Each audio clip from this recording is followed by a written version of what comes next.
to see the nuances that I'm not able to see in my other marketing channels. So for example, in this regard, I'm able to see, okay, the biggest driver of my sales is actually my 25 to 34-year-old market. And that's good validation for me because that's really our target market. We're targeting young female professionals. This is really their bracket. So if you guys notice, 4,000 pesos was spent on this group and it generated nearly 120,000 pesos in sales. Take a look at that. That's about 78 conversions total.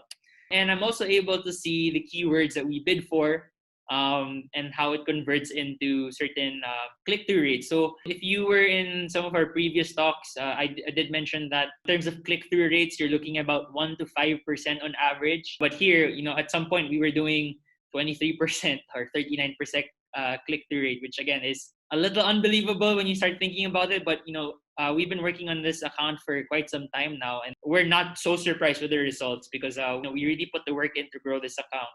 All right, so this is another example very recently. So this is one of our clients based out of in Europe. So if you notice, we were spending euros. We spent nearly 8,000 euros. That's a lot of money. I actually don't know what the conversion rate is. I think it's 50 or 55 pesos per euro. But yeah, it's about almost 8,000 euros. If you guys notice, we converted nearly 732 people. We brought them to the sale of this client. Again, because of the complexity of Google advertising, we're able to see all of these insights and look at all of these data. So the one on the left, you're looking at audiences. These are people who are interested in these kinds of topics. So as you noticed, it's investment services, credit cards, people who are looking at credit cards, people who are avid investors, etc. And I'm able to see which topics have been converting the most for us. And again, if you look at the view rate, I'm also able to see how many of them are really looking at my videos. For me, Google is really the largest business directory in the world. Every business or every solution that you are looking for, every service that you're looking for, there's almost always a Google entry for that.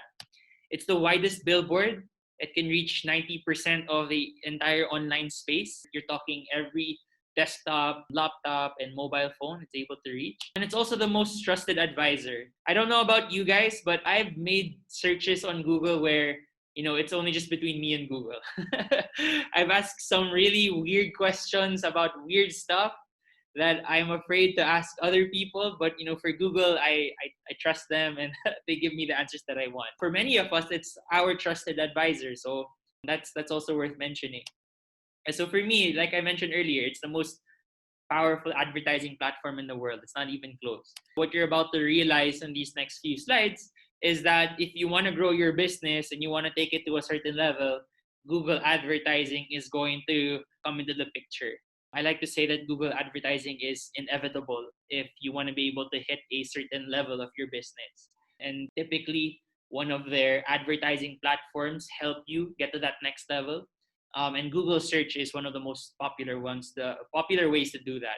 Okay, so before we talk about Google search and how to set that up, I just want to be able to make the distinction between Facebook ads and Google search ads. I find myself having to make that argument very often. So when I'm talking to a client or a prospect, they always ask me, okay, but do we do Facebook ads? Do we do Google ads? Do we do both? So what are the difference? What are the differences? And I think understanding how they operate at a fundamental level helps you understand better which platform you want to advertise on.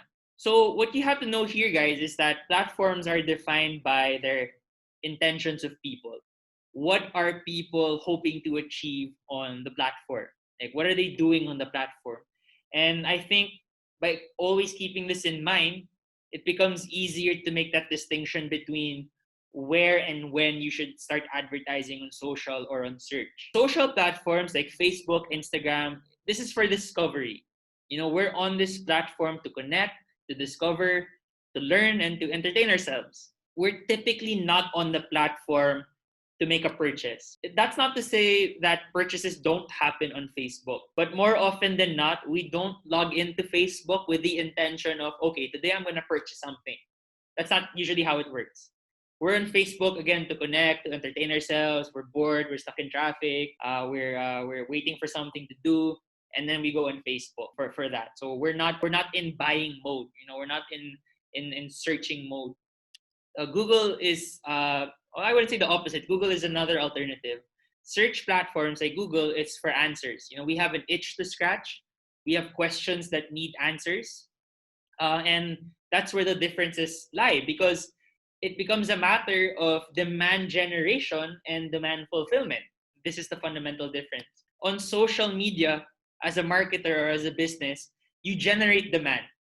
You plant ideas, right? You nudge people to take action. It's kind of like Inception, where you want to be able to put a piece of content out there. You want to be able to have a nice copy that kind of gets them to think about your product or your business and make them realize, oh yeah, I have this problem, or yeah, that's me, or yeah, I was just looking for this. Okay, so that's the idea, that you're planting ideas, and you're generating that demand, by putting yourselves in a spot where they get to think about you. Google, on the other hand, on search platforms, on the other hand, rather, you fulfill demand. These are people who are already looking for your product or service. They might not necessarily know what the answer is yet, but there was something that nudged them. They are already looking, for an answer to their problems, and that's what search platforms do. So simply put, social platforms help you find new customers, and search platforms help new customers find you. Okay, so that's the fundamental difference. So let me repeat that. Social helps you find new customers. You plant the idea in their minds. You introduce yourself in a friendly way, and you get them thinking about your product or your business. Search, on the other hand, uh, puts you in the trajectory, or the search binges of people who already have that itch. So they already kind of realize, what, I have this problem. I don't know if there's a solution to it. Let me Google search it, and that's where they end up looking at your business.